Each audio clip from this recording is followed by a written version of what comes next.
Hachette Audio presents The Birds and Other Stories, written by Daphne du Maurier.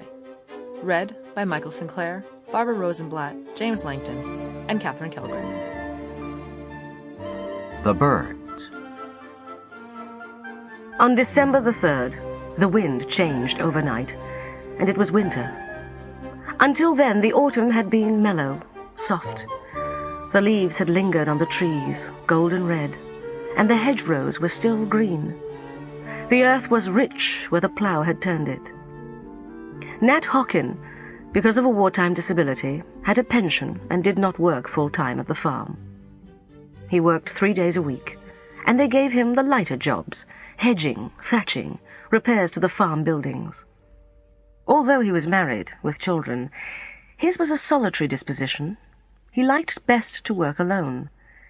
It pleased him when he was given a bank to build up, or a gate to mend at the far end of the peninsula, where the sea surrounded the farmland on either side. Then at midday he would pause and eat the pasty that his wife had baked for him, and sitting on the cliff's edge would watch the birds. Autumn was best for this, better than spring.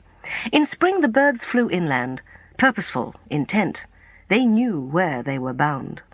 The rhythm and ritual of their life brooked no delay. In autumn, those that had not migrated overseas but remained to pass the winter were caught up in the same driving urge.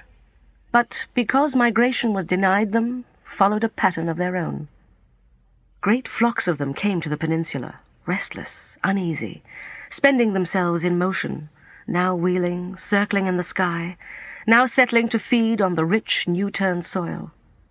But even when they fed, it was as though they did so without hunger, without desire.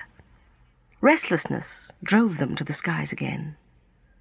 Black and white, jackdaw and gull, mingled in strange partnership, seeking some sort of liberation, never satisfied, never still. Flocks of starlings, rustling like silk, flew to fresh pasture, driven by the same necessity of movement.